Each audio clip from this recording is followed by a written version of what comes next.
financial stress is a major contributor to divorce, we begin to see how closely health, wealth, and purpose are connected. Etymologically, the word work comes from the Proto-Indo-European root work, which gave birth to work. Also carried the sense of to bring into being. Working carries the same meaning as becoming. It is embedded in someone's personality and life purpose. We therefore work to become and sharpen our life purpose and not for money, which is different from a job whose purpose is to make money. You can be fired from your job, but not from your work. The tragedy is that the majority of people do not know the difference between work and job. And worse, can they spend their entire life doing multiple jobs and calling it work? True life success is defined as the alignment between what God created the humankind to do and what they are actually doing. How to turn your own life purpose into wealth in 4 steps. Discover your purpose. Serve others through your gifts. Receive income as a byproduct. Then invest that income wisely to reduce financial stress, which improve mental health, including depression. Have you heard about the term existential stress? The chronic stress that comes from not having or losing meaning, direction, or purpose of one's life? I am Dr. Jean-Pierre Kabongo, family physician, health advocate, founder of Homesteadication Movement. There is a correlation between not knowing and consequently not utilizing one's life purpose and financial stress. In my 20+ years of practice of family medicine, I have witnessed how financial stress can cause stress, anxieties, and depression, even destroy entire families among my patients. Statistics inform us that money is the biggest contributing factors to divorce. A Canadian survey found 68% cited money issues as a significant stressor in divorce. This presentation builds on the discussion I shared last week on how to get rid of depression naturally. And it fits within the Homesteadication Framework, which addresses health through nutrition, movement, sleep, stress management, and environment. This is the holistic approach to health that we are advocating for. In family medicine, statistics confirm that roughly 80% of problems we are solving stem from socioeconomic issues. Today I want to focus specifically on stress, and more precisely on one of its most overlooked sources, the absence of life purpose, which causes a special type of stress termed existential stress, a chronic stress mainly caused by not having or losing the sense or direction of one's life. Yet chronic stress becomes anxieties. If anxieties are not managed, they turn into depression. Reason why the medical management of these two conditions use same molecules, for example the SSRI, selective serotonin reuptake inhibitors. Across multiple studies, money and financial stress are cited as a contributing factor in roughly 20% to 40% of divorces, and in some surveys even higher when considering financial stress combined with relationship conflict. Let me tell you the case of 2 of my patients, Margaret and Jack, both immigrants from Eastern Africa, still new to Canada and settling. The couple had 3 young children. Given their low combined revenue, all the 3 underage children were eligible for governmental support called Canada Child Benefits, CCB, now valued at $666.41 per child per month. This is a monthly amount of money paid by the Canadian government to qualifying families for the cost of raising children. This tax-free money is paid into the bank account of one of the parents. Since Margaret is the one who filled the applications forms and put down her bank account, she is the one who was receiving the money on behalf of the 3 children. Month after month, Margaret had about $2,000 credited to her bank account. Though this money was being paid for children, the couple didn't agree on how to collegially utilize it. Tensions start building between the 2 spouses. Jack wanted to have that money rather put into his own bank account. I am the man, the head of the family. I should the one to receive the check and do the dispatching, he argued. To which Margaret refused categorically. Month after month, tension grew between the 2 parents. They stopped talking to each other. This disagreement over money escalated over time, creating ongoing stress and conflicts in the household. Conflicts escalated into violence, initially verbal. Then it turned up to be physical, and the local police got involved. Margaret and Jack got separated. Ultimately, the tension contributed to the couple's decision to divorce, shutting off their Canadian dreams, turning 2 people who were deeply in love into almost 2 enemies who could harm each other. Social workers and family lawyers got involved, turning what was once a loving and nurturing household into endless court cases, leaving children traveling from one household to the other, costing money from both parents, crushing the family into even a worse financial situation, and worsened poverty. This Mark and Margaret story is not isolated. It is unfortunately common, especially among new unprepared Canadian immigrants. Divorce is among the biggest life stressors. It ranks as one of the most severe stressors humans experience, second only to the death of a spouse. When we understand that financial stress is a major contributor to divorce, we begin to see how closely health, wealth, and purpose are connected. In the classic Holmes-Reher life stress inventory, major life events are ranked by how much stress they generate stress. Here is how divorce ranks. Divorce 73 points. Being fired at work 47 points. Death of a spouse 100 points, highest. Life purpose is the meaningful direction that gives coherence to a person's actions, choices, and values. It is the reason someone gets up in the morning with a sense of intention, responsibility, and contribution. Life purpose sits at the intersection of what you are naturally gifted at, what brings you deep satisfaction and inner peace, what benefits others or adds value to the world, what gives your life meaning beyond pleasure or survival. Unlike happiness, which is often fleeting, purpose creates fulfillment. It provides a sense of direction during difficult times and transforms effort into something meaningful rather than draining. Purpose does not always come from a job or income. Often, it begins as a talent, passion, or calling, something you would do even without being paid. When aligned with service to others, it may naturally evolve into meaningful work that provides a fulfilled life. What does a fulfilled life mean? It is experiencing a deep sense of purpose, meaning, and wholeness by aligning your actions with your core values, achieving personally significant goals, developing your potential, and making a positive contribution or leaving a meaningful legacy. It is interesting to note that the above definition of a fulfilled life is the opposite of what defines depression, as summarized in the following 9 words, each word representing each of the 9 questions that make the PHQ-9. The PHQ-9 is the 9 validated questions used in the diagnosis of depression. The 9 questions in the PHQ-9 are summarized by these 9 words, each representing symptoms of depression, as covered in the Diagnostic and Statistical Manual of Mental Disorders, 5th edition DSM-5. Those depression questions symptoms are interest loss, depressed mood, poor sleep, feeling tired, poor appetite, feel like a failure, poor concentration, pacing purposeless movements, suicidal ideas. In my 20 years plus of practicing family medicine, I noticed that majority of my depressed patients do not know their life purpose. I therefore incorporated a specific question to address it. Here is their 10th question addressing directly life purpose. Do you know your life purpose? To this question, the majority of depressed patients would answer negatively.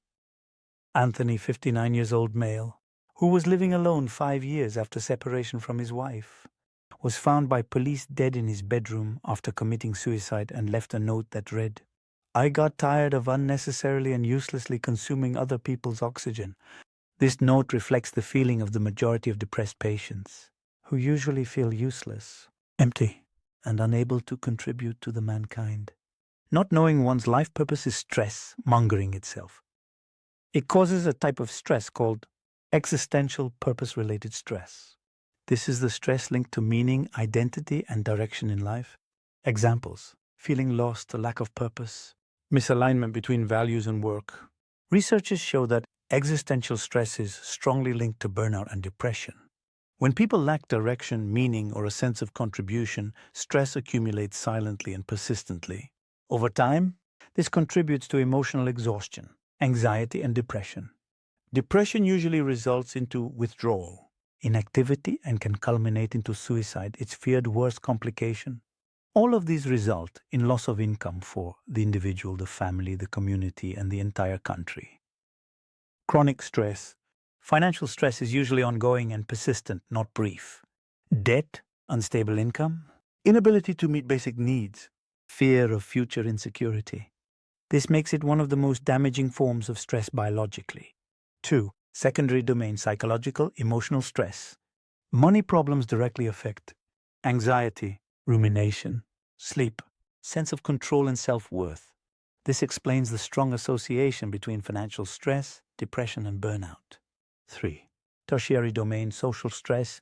Financial stress often leads to marital conflict, divorce, family tension, social withdrawal, shame, and isolation. This is why money is a leading cause of relationship breakdown. Simple framework line you can use. Financial stress is a chronic stressor that expresses itself psychologically and socially, and when prolonged, it becomes a powerful driver of depression. In 2024, depression cost $32 billion productivity, representing approximately 1.5% of the Canadian GDP. This is just one disease costing 1.5% of the total GDP. Imagine if we have to add up all the other chronic and severe conditions and diseases. On the other end, those who discover their life purpose early in life usually have the biggest impact on people's life, become very wealthy or both. Jesus Christ was only 12 when he went missing for 3 days. His parents, anxiously looking for him, found him in the temple teaching Luke 2:46-50. Elon Musk, 54, now the richest man on earth, taught himself computer programming around age 10, 11 using a home computer. At age 12, he then created and sold a video game called Blaster to a computer magazine for about $500. That was an early discovery of his life purpose and the beginning of a flamboyant destiny. At age 24, Elon founded a company named Zip2. After Zip2, Elon Musk went on to found or co-found many other companies, including X.com, PayPal, SpaceX, Tesla, Solar City, OpenAI, Neuralink, The Boring Company, XAI. Elon Musk's journey shows a powerful truth. When a life purpose is paired with relentless work, discipline, and vision, it can create value not just for one person, but for humanity as a whole. Here is another person who discovered his life purpose earlier and turned his hobby into life-changing multi-billion tech company is Mark Zuckerberg. At that time, he was connecting people for fun through technology. At only 19 years, Zuckerberg co-founded Facebook in 2004 while being a sophomore at Harvard University. Though he had discovered his life purpose, Zuckerberg needed time to work, focus, and develop it. Yes, you've heard it right. Life purpose needs to be sharpened and developed through dedicated work and discipline, through dedication and perseverance. Hence, in 2004, he had to leave Harvard School and never graduated. But anyway, Harvard awarded him an honorary Doctor of Laws degree in 2017. Life purpose is often a God-given gift. It may appear as a natural talent, a passion, or a hobby, something a person can do with ease, with a short learning curve, and without feeling drained. It is an activity that brings joy, relaxation, and a sense of flow and can create a meaningful work. Work is the purposeful use of one's time, energy, and abilities to create value. At its best, work is an expression of one's skills or gifts, directed towards solving problems or serving others, meaningful even when it requires effort.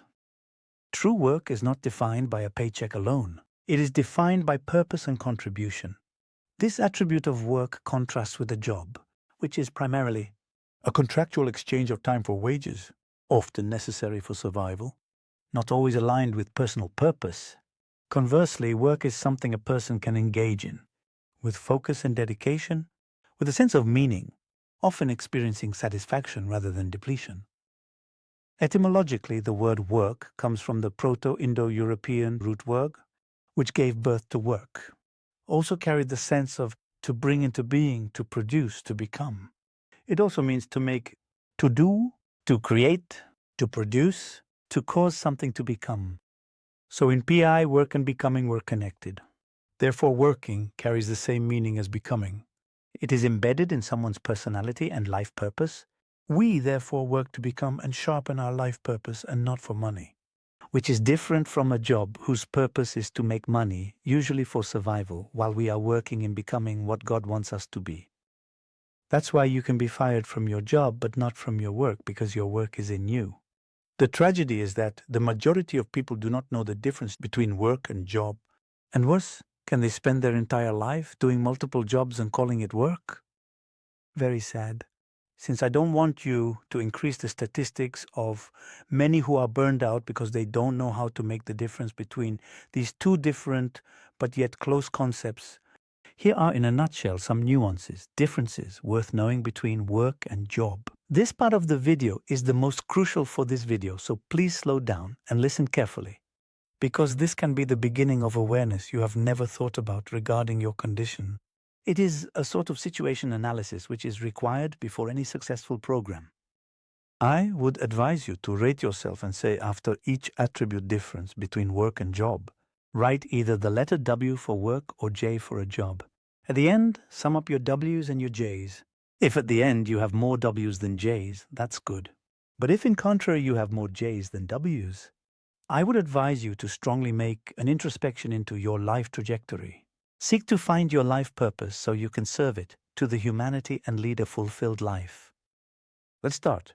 Definition: a job is primarily a contractual exchange. You give your time and effort in return for a paycheck. Work, on the other hand, is a purposeful activity. It is how you use your abilities to create value and serve others. Motivation: a job is usually driven by income, security, and survival. Work is driven by meaning, contribution, and fulfillment. Relationship to money: in a job, money is the main reason the activity exists. In work, money is often a byproduct, not the goal. Connection to identity: a job is often something you do. Work is often an expression of who you are. Emotional experience: jobs can feel neutral, stressful, or obligatory. Work often creates engagement, focus, and a sense of flow. Learning curve: jobs often require imposed training and adaptation. Work usually builds on natural strengths and is learned more intuitively. Energy impact: jobs frequently drain energy over time. Work tends to energize even when it requires effort. Stress and mental health: jobs disconnected from purpose are a common source of chronic stress and burnout. Purpose-driven work is protective against stress and supports mental well-being. Longevity and sustainability: a job is often temporary or replaceable. Work is sustainable over the long term because it is personally meaningful. Freedom and autonomy: jobs usually come with fixed schedules and limited autonomy. Work often allows flexibility, creativity, and personal control. Time experience: in a job, time is measured in hours and shifts. In work, time often feels less rigid, sometimes it even disappears. Replaceability: most jobs can be easily replaced by another worker. True work is harder to replace because it is personal and unique. A powerful example is Steve Jobs, the co-founder of Apple. In 1985, he was fired from the very company he helped create. After his departure, Apple struggled for years, losing its vision, innovation, and market relevance. It was only when Steve Jobs returned in 1997 that Apple regained its direction. This return eventually led to the creation of transformative products like the iPod, the iPhone, and the iPad. The lesson is simple. You can replace a job, but you cannot easily replace a life's work rooted in vision and purpose. In conclusion, a job can pay the bills, but work gives life meaning.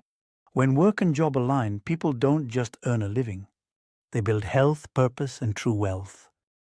The question you ask yourself at this moment is, how do I turn my God-given gift, my talents, my hobby, my life purpose into wealth? I assume that you have already discovered you as purpose, otherwise life purpose, is part of the full video that will be separate from this one, just to avoid this video to be too long. I would suggest you slow down as well and listen carefully, because what I'm about to reveal is the last part of this video, part that will give you financial freedom. Financial freedom will prevent you from struggling from financial stress, the cause of most anxiety and depression. Turning a life purpose into wealth follows 4 essential steps that are termed for pillars of last purpose conversion. Please note that these 4 steps need to be chronological and follow your life purpose discovery. First, mastering your gift. You must master your gift through consistent work and discipline. A purpose gives direction, but work creates excellence. A clear life purpose still requires time, focus, and sacrifice to fully develop. Elon Musk is a good example. In 1995, he was accepted into a PhD program in physics at Stanford University. However, after just 2 days, he chose to withdraw, not because education lacked value, but because he recognized that the internet and technology were emerging forces where his impact could be immediate and far-reaching. By deliberately redirecting his time away from formal academics and toward building real-world solutions, he sharpened his life purpose. This decision eventually led to the creation of companies like Zip2, PayPal, SpaceX, and Tesla. The lesson is clear: discovering a purpose is not enough. Purpose must be worked on, invested in, and given time. Otherwise, it remains potential rather than impact. It is the same time constraints and need for focus that pushed Mark Zuckerberg to withdraw from Harvard in his second year to fully focus on developing Facebook. Service to others. Your gift must serve others by solving a real human problem. People willingly pay for value that improves their lives. Third, system building. You must build systems that allow your work to scale beyond you. True wealth is created when value continues even in your absence. And finally, conversion of income into assets, income generated from purpose, must be converted into assets, not just expenses. Wealth is not how much you earn, but how long your income survives without you. In fact, a useful way to define true work is this. Work is an activity you would gladly do even if you were not paid. This stands in contrast to a job which is primarily tied to wages and survival. When a person's natural gift or hobby benefits others, society is willing to pay for that service. What once began as joy-driven activity becomes a source of income without sacrificing well-being. True wealth, however, does not come from working endlessly for money. It comes from wisely investing the income generated by meaningful work, allowing passive income to grow over time. This creates financial freedom, reduces chronic stress, and restores balance. This is a simple formula. Discover your purpose. Serve others through it. Receive income as a byproduct. Invest wisely. Reduce stress. Improve mental health. The emphasis is not on money but on fulfilled life. This is the true measurement of success in life. Success in life is not measured by the amount of money in the bank account, neither by academic achievements, nor the value of material goods. That's why someone can be wealthy but unhappy and depressed. The true value in life is not measured by number of people that serve you, but it is measured by number of people you are serving. But true life success is defined as the alignment between what God created the humankind to do and what they are actually doing, which usually gives real fulfillment. The opposite as well is true. When stress decreases, depression often improves. When fulfillment replaces survival mode, health improves. So we return to the central question. If purpose reduces stress, fulfillment improves mental health, and financial freedom supports well-being. When people stop chasing money and start expressing purpose, the money often follows, and health improves along the way. Please comment and give me your feedback, and tell me if what you are involved with now is a job or a work. Which step you are going to take in order to discover your life purpose. If you've already discovered your life purpose, tell me at which stage of life purpose journey you are at. Please make a balance between people you serve and those who serve you. In this video, we have learned how financial stress can only destroy an individual's health, but also entire families, even communities.